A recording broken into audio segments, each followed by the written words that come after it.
In the spring of 1943, in the heart of Nazi-occupied Hungary, a convoy of German officers pulled up to the iron gates of a sprawling estate on the outskirts of Budapest.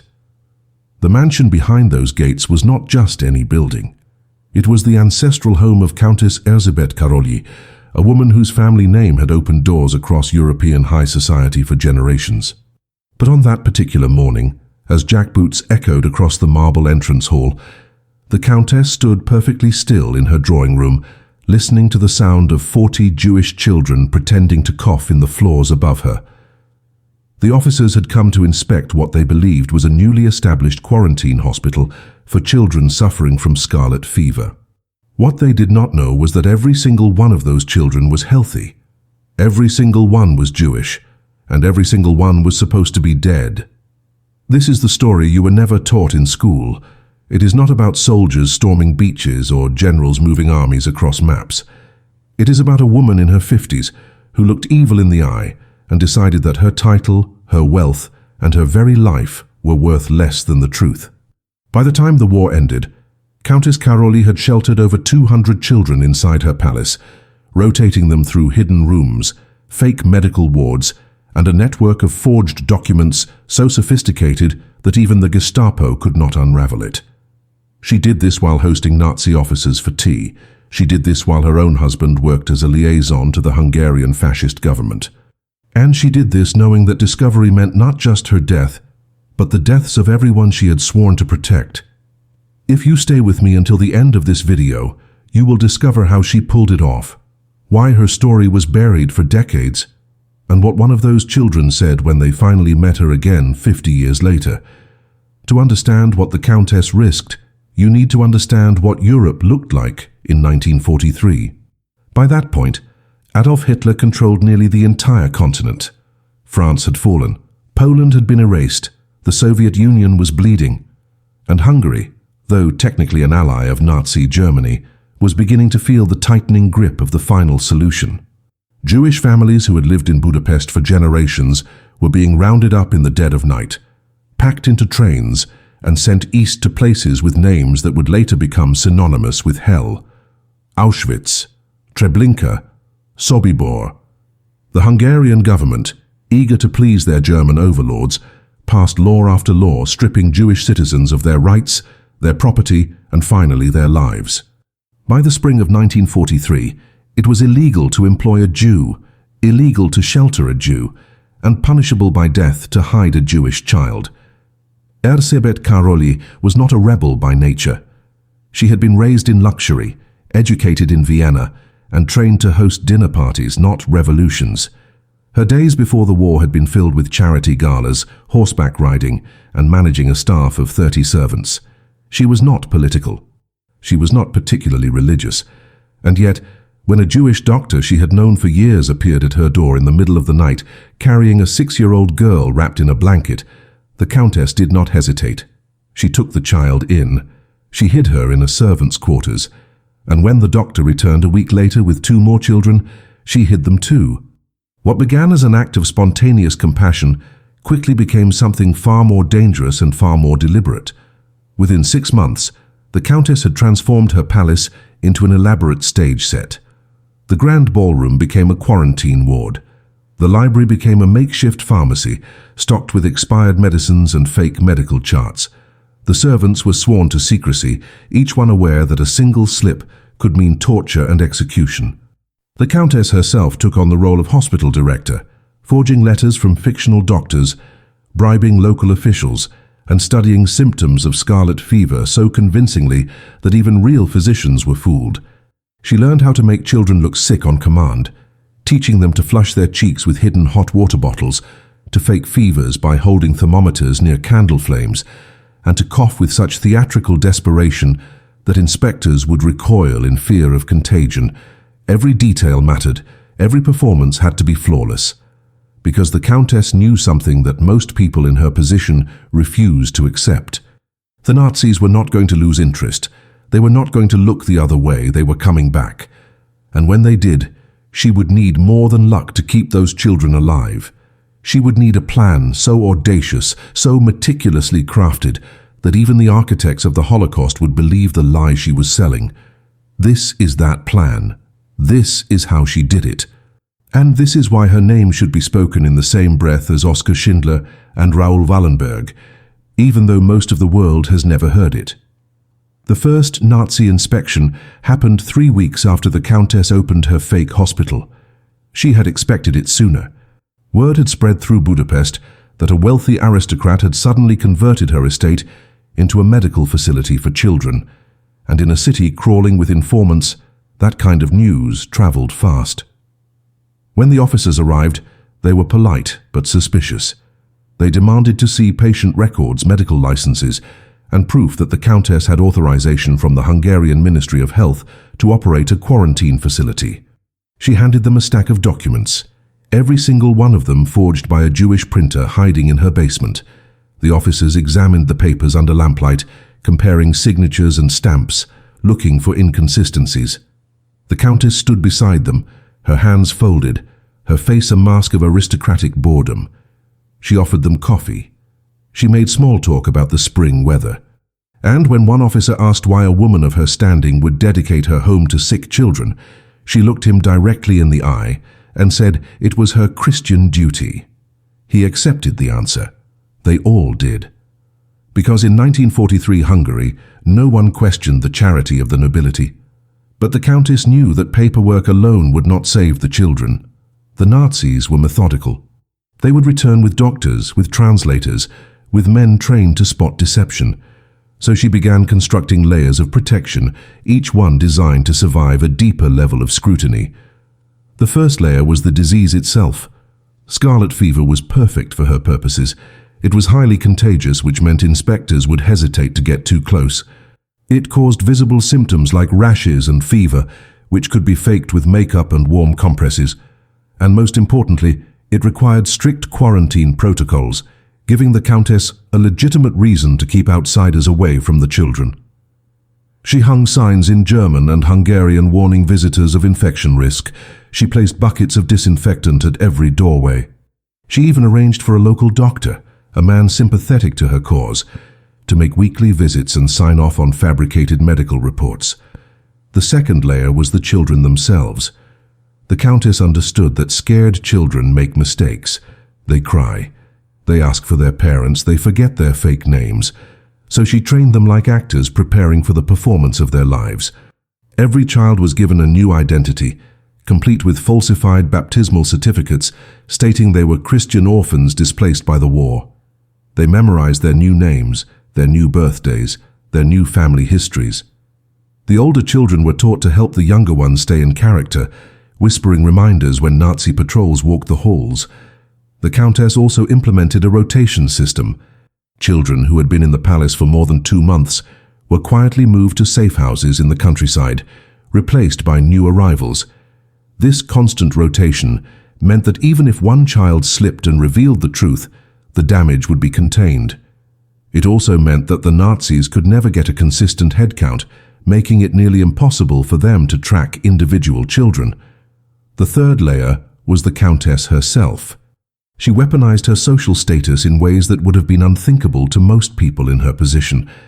She hosted lavish dinners for German officers, serving wine from her family cellars and laughing at their jokes while Jewish children slept 2 floors above them.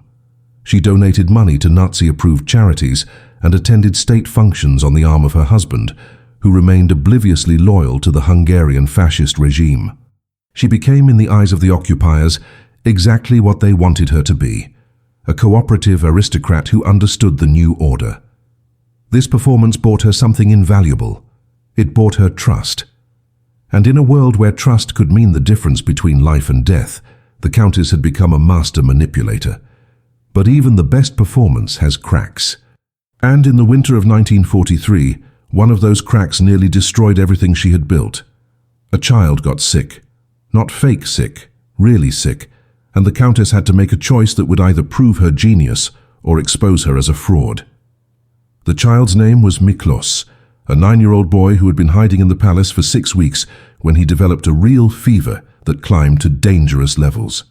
The Countess discovered him shivering in his bed at 3 in the morning, his skin burning to the touch, his breathing shallow and labored. This was not the theatrical coughing they had practiced. This was genuine illness, possibly pneumonia, and it required real medical intervention. But calling a doctor meant risking exposure. Any physician walking into that room would immediately recognize that the child was not suffering from scarlet fever. And worse, a competent doctor might notice the healthy children in adjacent beds who were only pretending to be sick. The Countess faced an impossible choice. Let the boy die to protect the others, or save him and risk the entire operation. She chose a third option, one that required nerves of steel and a gamble that could have ended in catastrophe. She contacted the sympathetic local doctor who had been signing her falsified reports, but she did not bring him to the palace. Instead, she had the boy moved in the dead of night to a storage room in the servants' wing, far from the fake hospital ward. She told the doctor that Miklos was the son of one of her housekeepers, a Christian child who had fallen ill while his mother was away. The doctor examined the boy, diagnosed bacterial pneumonia, and prescribed medication that the Countess purchased from a black market pharmacist using her own money. For 5 days, she personally nursed Miklos back to health, sitting by his bedside monitoring his temperature, administering medicine every 4 hours. She could not delegate this task to her servants, because too many people knowing the truth created too many points of failure. So she did it herself, barely sleeping, maintaining her public appearances during the day and returning to the boy's side every night. During those 5 days, the Nazis conducted another inspection of the palace hospital. This time they brought a military physician, a man trained to identify malingering soldiers and spot fraudulent medical claims. The Countess was not there to greet them. She was upstairs with Miklos holding a damp cloth to his forehead while the boy drifted in and out of consciousness. Her head housekeeper, a woman named Clara who had been with the family for 20 years, stepped into the role of hospital director. Clara walked the German physician through the wards, presenting medical charts, explaining quarantine procedures, and deflecting every probing question with practiced confidence. The children, trained for exactly this scenario, performed flawlessly. They faked rashes using crushed berries. They produced fevers using thermometers warmed against hidden hot water bottles. They coughed on cue, their timing so precise it seemed choreographed. The German physician spent 2 hours examining patients, reviewing documents, and testing the Countess's systems. He found nothing suspicious. When he left, he commended the facility for its cleanliness and professionalism. Miklos survived. By the 6th day, his fever broke, and within 2 weeks he was strong enough to return to the hospital ward with the other children. The Countess never told him how close they had all come to disaster. She never explained that his illness had nearly unraveled months of careful planning. Instead, she simply returned to her routine, hosting dinners, forging documents, and preparing for the next crisis. Because she understood something that most rescuers during the Holocaust never fully grasped. Saving lives was not a single heroic act. It was a grinding, exhausting, relentless series of decisions, each one carrying the weight of death. One mistake, one moment of weakness, one child who forgot his fake name at the wrong time, and everyone would burn. The Countess lived with that knowledge every single day. And then in March of 1944, everything changed. The Nazis, tired of Hungary's ban, hearted cooperation, invaded their own ally and took direct control of the country. The deportations, which had been slow and sporadic, became systematic and brutal. Within weeks, hundreds of thousands of Hungarian Jews were being loaded onto trains. The Countess's palace, once a relatively safe haven, was now surrounded by a regime that had stopped pretending to care about laws or paperwork. The final test was coming, and this time there would be no room for error.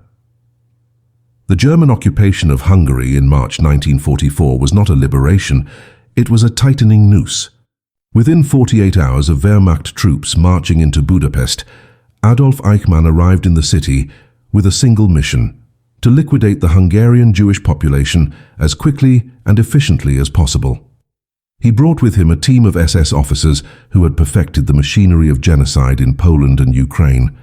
They knew how to organize trains, how to process paperwork, how to strip people of their identities before stripping them of their lives. And they wasted no time. Jewish neighborhoods were sealed off, yellow stars became mandatory, Deportation orders were issued by the thousands. The Hungarian government, now fully under Nazi control, cooperated with a speed that shocked even Berlin. What had taken years in other occupied countries was happening in Hungary in a matter of weeks. For Countess Károlyi, the occupation meant that the rules of the game had changed overnight. The polite inspections, the forged documents, the social connections that had protected her, all of it became meaningless. The new regime did not care about aristocratic titles or charitable intentions. They cared about results. SS officers began conducting random sweeps of buildings suspected of harboring Jews, and they did not announce their visits in advance. The Countess's palace, with its prominent location and suspicious reputation as a children's hospital, was now a prime target. She knew that the next inspection would not be a formality. It would be a raid, and when it came, the officers would not be satisfied with paperwork. They would tear the building apart, room by room, until they found what they were looking for. The Countess had perhaps 2 weeks, maybe less, to prepare for the moment that would either validate everything she had risked or end in mass execution. She made 3 critical decisions in those 2 weeks, each one more dangerous than the last. First, she evacuated half the children from the palace, moving them to a network of safe houses operated by Christian families across Budapest. This was a calculated gamble. Spreading the children across multiple locations reduced the risk of losing everyone in a single raid, but it also meant trusting strangers with secrets that could get them all killed. The Countess personally vetted each family, conducting late-night meetings in abandoned buildings and church basements, looking into the eyes of people she barely knew and asking herself whether they would hold up under Gestapo interrogation. She chose 12 families. 8 of them proved trustworthy. The other 4 betrayed her within a month, turning over children to the authorities in exchange for money or protection. 14 children died because of those betrayals. The Countess learned their names. She carried that guilt for the rest of her life. Her second decision was to escalate the medical deception to a level that bordered on madness. She obtained actual infectious material, cultures of bacteria and viral samples, from her sympathetic doctor and intentionally contaminated sections of the palace hospital. The quarantine became real. Children developed minor skin infections and mild fevers, nothing life-threatening but enough to produce genuine symptoms that would fool even the most skeptical Nazi physician. The Countess essentially weaponized disease, turning her fake hospital into a real biohazard zone that German officers would hesitate to enter without protective equipment. It was a brilliant strategy, but it also meant that she was now actively making children sick to save their lives. The moral calculus was staggering. She was inflicting suffering to prevent extermination, and she did it without hesitation. Her third decision was the most audacious. She invited the Gestapo to inspect her hospital, not as a response to suspicion, but as a preemptive strike. She sent a formal letter to the local SS headquarters, written on expensive stationery bearing her family crest, offering to open her facility for a full medical inspection to demonstrate her commitment to public health under the new administration. The letter was a masterpiece of manipulation, framing the inspection as her idea, her patriotic duty, her enthusiastic cooperation. And the Gestapo, arrogant and overconfident, accepted. They scheduled the inspection for April 15, 1944. The Countess had 10 days to prepare for the performance of her life. The 10 days before the Gestapo inspection were a blur of choreography and terror. The Countess transformed her palace into a living theatre where every detail had to be perfect, every actor had to know their lines, and every prop had to withstand the scrutiny of men trained to detect deception. She worked 18-hour days, drilling the children on their false identities, coaching her servants on medical terminology, and personally inspecting every forged document that would be presented to the SS officers. She slept in 2-hour intervals, waking in cold sweats from nightmares where children screamed their real names in front of German interrogators. Her hands developed a tremor that she hid by keeping them clasped behind her back during the day. She lost 12 pounds in 10 days, but she did not stop. She could not stop, because stopping meant accepting that 43 children, the ones still remaining in the palace, would be loaded onto trains and sent east to die.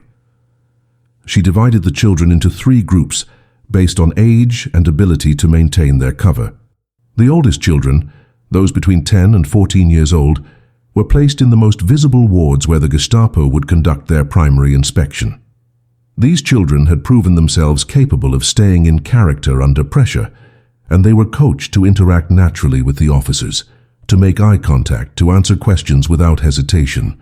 The youngest children, those under 6 years old who might accidentally reveal the truth, were moved to a sealed wing of the palace that the Countess designated as the critical infection zone, too dangerous for visitors to enter.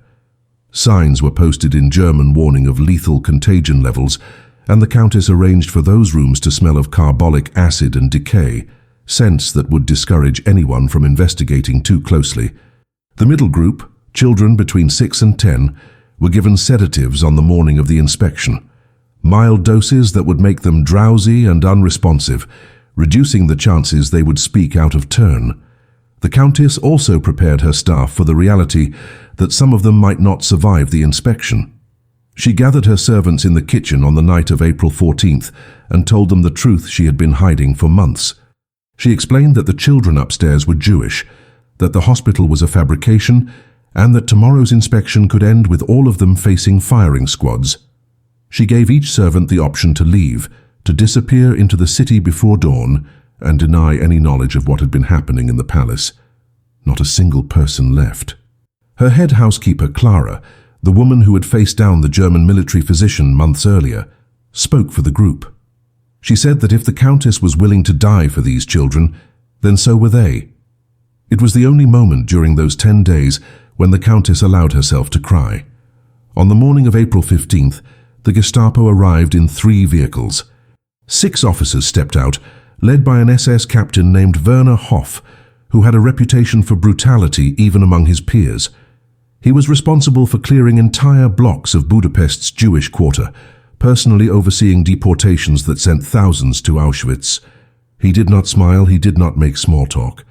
He walked into the palace like a predator entering unfamiliar territory, his eyes scanning every corner, every shadow looking for weakness. The Countess met him at the entrance, extending her hand in greeting as though she were welcoming a guest to a garden party. She wore a navy dress with a pearl necklace, her hair pinned in an elegant style that suggested she had not spent the previous night vomiting from stress. She guided Captain Hoff through the entrance hall, past portraits of her ancestors, into the first ward where 22 children lay in beds arranged in perfect rows. What happened in the next 2 hours would determine whether those children lived or died. The Countess had planned every second, anticipated every question, prepared for every possible challenge. But there was one thing she had not prepared for, one variable she could not control. Captain Hoff brought with him a Jewish interpreter, a man forced to work for the Gestapo in exchange for his family's temporary safety. And that interpreter, standing in a room full of Jewish children pretending to be Christian orphans, had to make a choice about what he would do with the truth he was about to discover. The interpreter's name was Laszlo Weiss, and the moment he stepped into the ward, the Countess saw recognition flicker across his face. He was a thin man in his 40s, wearing a yellow star sewn onto his coat, his eyes carrying the exhausted weight of someone who had made too many compromises to survive. He walked behind Captain Hoff, translating the officer's questions from German to Hungarian, his voice flat and mechanical. But when his gaze swept across the children in their beds, the Countess saw something shift in his expression. He recognized them. Not individually, perhaps, but collectively. He saw the fear beneath their performances, the way their eyes tracked the SS officers with an alertness that sick children should not possess. He saw the truth. And in that moment, the Countess understood that her entire operation now depended on the moral calculus of a man she had never met, a man who had every reason to save himself by destroying her. Captain Hoff began his inspection with methodical precision. He examined medical charts, checking dates against patient admissions, looking for inconsistencies in handwriting or forged stamps. He questioned the Countess about her medical credentials, her funding sources, her connections to the Hungarian Ministry of Health. She answered every question with aristocratic confidence, referencing officials she had bribed, citing regulations she had memorized, presenting a facade of legitimacy that had taken months to construct. Hoff moved through the ward, stopping at each bed to study the children's faces, occasionally barking questions through Laszlo. He asked a 12-year-old girl named Sarah, now called Katalin, where her parents were. She recited the story the Countess had taught her. They died in a Soviet bombing raid 2 years ago. She had been living with her grandmother in the countryside. She was sent to Budapest when the scarlet fever outbreak began. Hoff listened, his face expressionless, then moved to the next bed. When Hoff reached the bed of a 10-year-old boy the Countess had named Istvan, the captain paused longer than usual. He leaned close, studying the boy's face with an intensity that made the Countess's heart pound so hard she thought everyone in the room could hear it. Istvan had dark eyes and curly black hair, features that could mark him as Jewish in the eyes of men, trained to categorize humanity by appearance. Hoff turned to Laszlo and asked him to translate a question. He wanted to know the boy's family history, specifically his grandparents' names and birthplaces. It was a trap. The question was designed to expose gaps in the boy's fabricated identity, to catch him in a lie that would unravel the entire deception. Istvan opened his mouth to answer, and the Countess saw panic flash in his eyes. He was forgetting his lines. He was about to break. Before Istvan could speak, Laszlo did something unexpected. He translated Hoff's question incorrectly. Instead of asking for the boy's grandparents, he asked a simpler question about Istvan's favorite meal. The boy, relieved by the easier question, answered that he liked chicken paprikash. Laszlo translated this back to Hoff as a detailed family history, inventing names and villages in a tone so casual and confident that the captain accepted it without question. The Countess watched this exchange in stunned silence, realizing that Laszlo Weiss had just committed an act of sabotage against his own captors. He had crossed a line that could get him and his family killed, and he had done it to protect a child he did not know. The inspection continued for another hour. Hoff examined the quarantine protocols, tested the disinfection stations, and even entered the sealed wing where the youngest children were hidden, though he did not stay long due to the overwhelming smell of chemicals and decay. Laszlo accompanied him throughout, translating questions and answers, but the Countess noticed subtle shifts in his translations. He softened harsh questions. He fed children easier prompts when they seemed confused. He steered Hoff away from beds where the deception was weakest. He was actively working against the Gestapo from within their own inspection team. When Hoff finally declared the inspection complete and commended the Countess for her exemplary medical facility, Laszlo translated the praise without expression. But as the Gestapo officers filed out of the palace, Laszlo lingered for just a moment, his eyes meeting the Countess's. No words were exchanged. None were needed. They had both understood the stakes, and they had both chosen the same side. The Countess did not celebrate when the Gestapo vehicles disappeared down the tree-lined drive. She stood at the window of her drawing room, watching the dust settle on the gravel path, and felt only the cold weight of temporary survival. She knew that Captain Hoff's approval meant nothing in the long term. The deportations were accelerating across Budapest, and every day brought new reports of Jews being dragged from hiding places, beaten in the streets, and loaded onto trains at the central station. The Countess's palace had passed one inspection, but there would be others, and eventually, inevitably, her luck would run out. What she needed was not better forgeries or more convincing performances. What she needed was a way to make the children disappear completely, to move them beyond the reach of the Nazi machinery before that machinery ground them into dust. She had 3 months, perhaps 4, before the summer deportations reached their peak. 3 months to find a solution that did not yet exist. She began reaching out to resistance networks operating in Budapest, dangerous contacts she had avoided until now because any connection to the underground resistance could destroy her cover as a cooperative aristocrat. Through a series of coded messages delivered by trusted servants, she made contact with a group led by a former Hungarian army officer named Tibor Nagy, who had turned against his own government when the deportations began. Nagy operated a smuggling route that moved Jewish children out of Budapest and into the countryside, hiding them with rural families or in monasteries willing to take the risk. But his network was small, underfunded, and overwhelmed by the sheer number of people who needed saving. He could take 5 children at a time, maybe 10 if they were young enough to travel hidden in supply wagons. The Countess had 43 children in her palace and dozens more scattered across her network of safe houses. The mathematics of rescue were brutal and unforgiving. In May of 1944, the situation deteriorated beyond anything the Countess had imagined possible. The Hungarian government, now fully controlled by Nazi officials and local fascists, began implementing deportations with industrial efficiency. Entire towns were emptied in single days. Trains left for Auschwitz every morning, each one carrying 3,000 people packed into cattle cars without food, water, or sanitation. The death toll climbed into the hundreds of thousands. And in Budapest, the Gestapo began conducting neighborhood sweeps, going door to door, checking papers, searching basements and attics for hidden Jews. The Countess received word from her informants that her palace was on a list of properties scheduled for a secondary inspection. This time there would be no advance notice, no opportunity to prepare. The SS could arrive at any moment, day or night, and when they did, they would not be satisfied with medical charts and forged baptismal certificates. They would bring dogs trained to detect people hiding in concealed spaces. They would tear apart walls and floors. They would find everything. The Countess made a decision that haunted her for the rest of her life. She could not save all 43 children. The palace was no longer safe, and Nagy's smuggling network could not absorb that many refugees in the time she had left. So she divided the children into 2 groups. The first group, 26 children, who had the best forged documents and the strongest ability to maintain their false identities, would be moved through Nagy's network to the countryside. It would take weeks, moving them in small clusters to avoid detection, but it was their best chance at survival.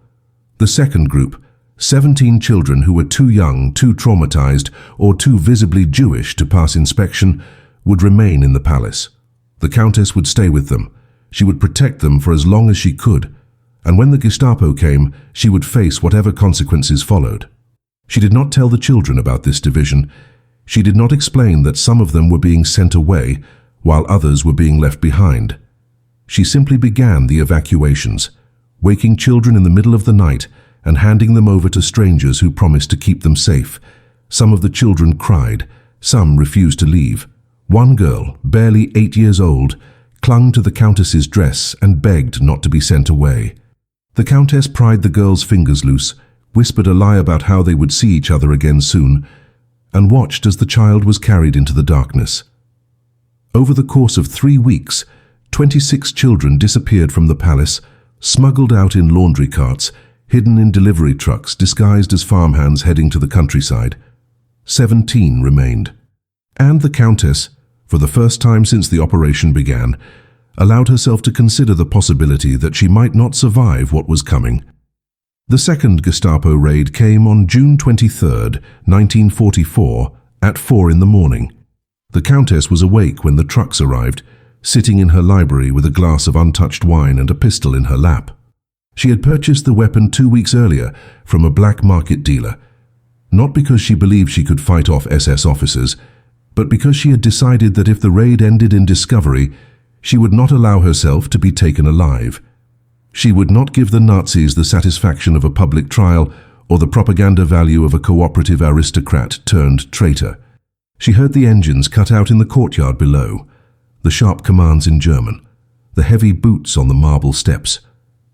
She placed the pistol in a desk drawer, smoothed her dress, and walked downstairs to meet the men who had come to destroy everything she had built.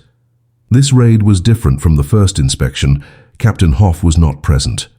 In his place was an SS major named Karl Brenner, a man with cold blue eyes and a reputation for brutality that made even other Nazi officers uncomfortable.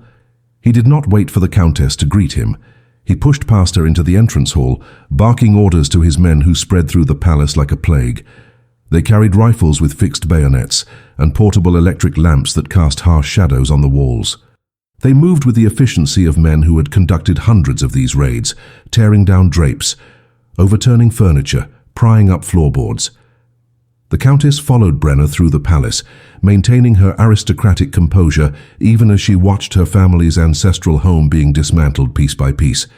When Brenner demanded to see the hospital wards, she led him there without hesitation, knowing that the 17 children upstairs had been trained for exactly this moment. The children performed flawlessly. They lay in their beds with flushed faces and shallow breathing, their bodies radiating the fever heat generated by hot water bottles hidden beneath their blankets. They coughed on cue when Brenner's men approached, producing sounds so convincing that 2 of the SS officers instinctively stepped back to avoid contagion. The Countess stood beside Brenner, explaining the quarantine protocols in a calm voice, while her heart hammered against her ribs. She showed him the medical charts, the forged letters from the Ministry of Health, the documentation that had fooled Captain Hoff 2 months earlier. But Brenner was not interested in paperwork. He walked directly to the bed of a 7-year-old boy named David, now called Andras, and pulled back the blanket.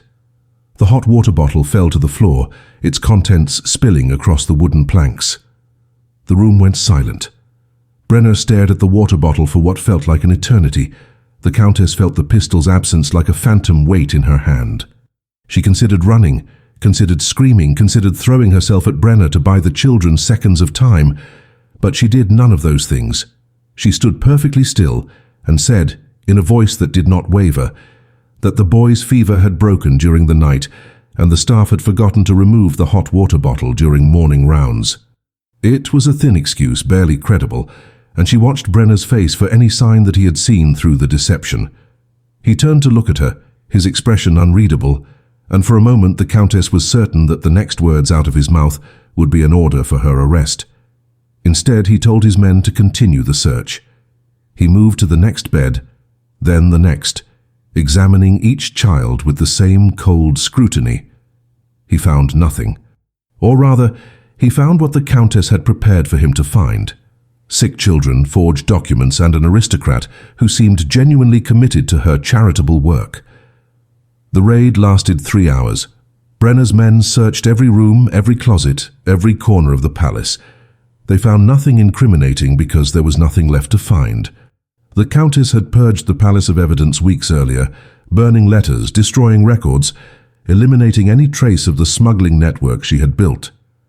When Brenner finally ordered his men to withdraw, he did not apologize for the intrusion. He simply told the Countess that her facility would remain under surveillance and that any suspicious activity would result in immediate consequences. She nodded, thanked him for his thoroughness, and watched as the SS officers loaded back into their trucks and disappeared into the pre-dawn darkness. Only then, alone in the wreckage of her home, did she allow herself to collapse onto the floor and weep. The summer of 1944 became a nightmare that seemed to have no end. The deportations from Hungary reached their peak in July, with over 400,000 Jews transported to Auschwitz in less than 8 weeks. The trains ran day and night, a mechanized river of death that flowed east without interruption. Budapest's Jewish quarter was emptied, its synagogues burned, its residents vanished. The Countess watched from her palace windows as convoys of trucks rolled through the city streets, each one loaded with people who would never return. She had saved 17 children, a number so small against the scale of the catastrophe that it felt almost meaningless. But those 17 children were still alive, still breathing, still capable of surviving if she could keep them hidden for just a few more months. The Soviet Red Army was advancing from the east, pushing the Wehrmacht back toward Hungary. If the Countess could hold out until the Soviets arrived, the children might have a chance. But holding out meant enduring conditions that became increasingly desperate as summer turned to autumn. Food shortages gripped Budapest, and even aristocrats with money and connections struggled to secure basic supplies. The Countess sold her jewelry, her family silver, even paintings that had hung in the palace for generations, converting everything into cash that she used to buy black market food for the children. She bribed suppliers, warehouse managers, and corrupt officials who controlled the distribution of rations. She spent a small fortune keeping 17 children fed, while thousands starved in the streets outside her gates. The palace itself began to deteriorate under the strain of housing what was still pretending to be a hospital. The plumbing failed, the heating system broke down, and sections of the roof developed leaks that the Countess could not afford to repair. By October, the building looked less like an aristocratic estate and more like a haunted ruin, which in a strange way helped maintain the illusion that it was a place best avoided. The children, trapped inside the palace for months with no ability to go outside or see sunlight, began to break under the psychological pressure. 2 of the older boys developed severe depression, refusing to eat or speak for days at a time. A 9-year-old girl started having violent nightmares, waking up screaming in the middle of the night and alerting anyone within earshot that something was wrong in the supposedly quiet quarantine hospital. The youngest children, those under 6, forgot what the outside world looked like and began to believe that the palace was the entire universe, that there was nothing beyond its walls but death. The Countess became part nurse, part therapist, part mother to 17 traumatized children who had lost everything. She read them stories, played games with them, created small routines and rituals that gave their days structure and meaning. She never told them about the trains, never mentioned Auschwitz, never let them know how close they were to the edge of annihilation. In October of 1944, the situation in Budapest spiraled into chaos. The Hungarian government, recognizing that Germany was losing the war, attempted to negotiate a separate peace with the Soviet Union. In response, the Nazis staged a coup, installing a puppet regime led by the fascist Arrow Cross Party, a group so extreme in their anti-Semitism that even some German officers found them disturbing. The Arrow Cross began conducting their own executions, dragging Jews to the banks of the Danube River and shooting them so their bodies would fall into the water. Thousands died in a matter of weeks. The Countess received word from her remaining contacts that the Arrow Cross was compiling lists of suspected Jewish sympathizers, and her name was on one of those lists. She was running out of time, running out of allies, running out of options. And then, on a cold November morning, she received an unexpected visitor. The man who appeared at her door was Laszlo Weiss, the Jewish interpreter who had sabotaged the Gestapo inspection 6 months earlier. He looked like he had aged a decade since the Countess last saw him. His face was gaunt, his clothes ragged, his yellow star torn and faded. He told the Countess that his family had been deported to Auschwitz in August, and that he had escaped the Arrow Cross by hiding in the sewers beneath Budapest. He had come to the palace because he had nowhere else to go, and because he remembered what the Countess had risked to save the children. He asked if there was room for one more. The Countess looked at this broken man standing in her doorway, a man who had sacrificed his own safety to protect her secret, and she made the only choice her conscience would allow. She brought him inside. Laszlo became the 18th resident of the Countess's fake hospital, and his presence brought an unexpected resource. He knew the city's underground networks, the routes through the sewers and abandoned buildings that the resistance used to move people and supplies. He knew which officials could be bribed and which were too loyal to the Arrow Cross to approach, and most importantly, he knew that the Soviet siege of Budapest was imminent, that the Red Army would surround the city within weeks. The question was no longer whether the children would be liberated, but whether they could survive the battle that was about to consume the city around them. The Countess, exhausted and running on fumes of determination, prepared for one final test. The war was ending, but the dying was not over yet. The siege of Budapest began in late December 1944 and lasted 102 days, transforming the city into a landscape of unimaginable devastation. Soviet artillery pounded the streets day and night, reducing entire neighborhoods to rubble. German and Hungarian forces fought block by block, building by building, refusing to surrender even as their supply lines collapsed and their defeat became inevitable. The Countess's palace, located on the outskirts of the city, found itself trapped between advancing Soviet forces and retreating German units. Artillery shells landed in the courtyard, shattering windows and sending shrapnel through the walls. The children huddled in the basement, 17 Jewish children and 1 Jewish interpreter, listening to the thunder of war above their heads while the Countess rationed the last of their food and prayed that the building would not take a direct hit. They had survived the Nazis, the Arrow Cross, the deportations and the raids. Now they had to survive the liberation. The palace's water supply was cut off in early January. The heating system had failed weeks earlier, and temperatures in the basement dropped below freezing. The children wrapped themselves in blankets and curtains torn from the upper floors, their breath visible in clouds of vapor. Food ran out by mid-January, and the Countess was forced to venture outside during brief lulls in the shelling to scavenge for anything edible.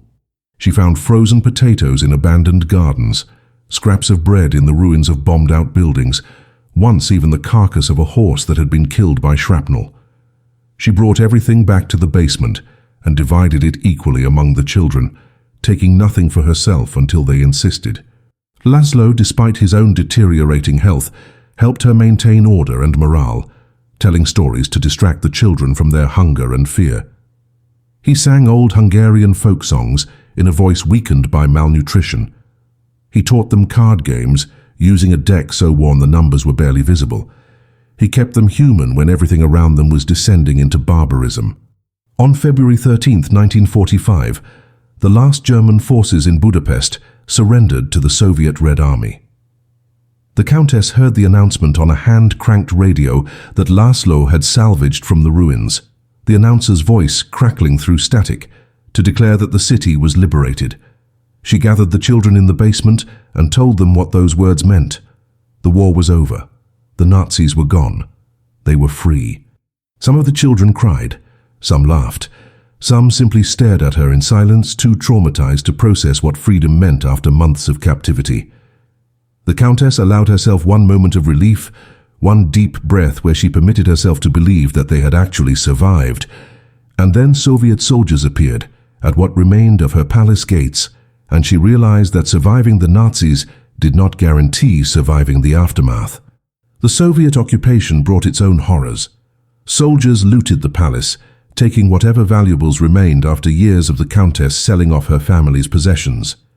They confiscated food, furniture, even the blankets the children had been using to stay warm. Some soldiers were kind, offering rations and medical supplies when they learned about the children hiding in the basement. Others were brutal, and the Countess had to physically place herself between drunken Red Army troops and the children she had spent 2 years protecting. She negotiated, she bribed, she used every ounce of aristocratic authority she still possessed to keep the soldiers at bay. Laszlo, wearing his yellow star openly for the first time in months, helped translate and served as a bridge between the Countess and the Soviet officers. Together, they managed to secure safe passage for the children out of the ruined palace and into the care of Jewish relief organizations that were beginning to operate in the city. By March of 1945, all 18 survivors had been relocated to displaced persons camps or reunited with surviving family members. The Countess never saw most of them again. A few sent letters years later, brief notes of gratitude written in shaky handwriting, thanking her for their lives. Laszlo stayed in Budapest and eventually testified at war crimes trials about what he had witnessed during the Nazi occupation. He mentioned the Countess in his testimony, describing her palace hospital and the children she had saved, but his testimony was buried in archives, lost among millions of other stories from the war. The Countess herself lived until 1968, dying quietly in a small apartment in Budapest, her palace long since seized by the communist government. She never wrote a memoir. She never sought recognition. She never claimed the title of hero. When asked about the war years, she would only say that she had done what anyone with a conscience would have done. The truth is that almost no one did what she did. Out of Hungary's pre-war Jewish population of over 800,000, fewer than 300,000 survived the Holocaust. The Countess's operation saved a fraction of a percent of that number, 18 lives out of hundreds of thousands lost. And yet, those 18 lives mattered. They grew up, had children of their own, built families and careers and futures that would never have existed if a Hungarian countess had not decided that her title, her wealth, and her safety were less important than doing what was right. In 1987, nearly 2 decades after the Countess's death, one of the children she saved, a woman named Esther, who had been 8 years old when she hid in the palace basement, traveled to Jerusalem and planted a tree in the Countess's honor at Yad Vashem, the Holocaust Memorial. The plaque beneath that tree reads simply, Countess Erzsébet Károlyi. She opened her home when the world closed its doors. That tree still stands today, a living reminder of a story that was almost lost to history. This is why we tell these stories. This is why we remember. Because the Countess's courage in the face of absolute evil is not just history. It is a challenge to every person watching this video. When the world demands that you look away when doing the right thing could cost you everything, what will you choose? The Countess made her choice, and 18 people lived because of it.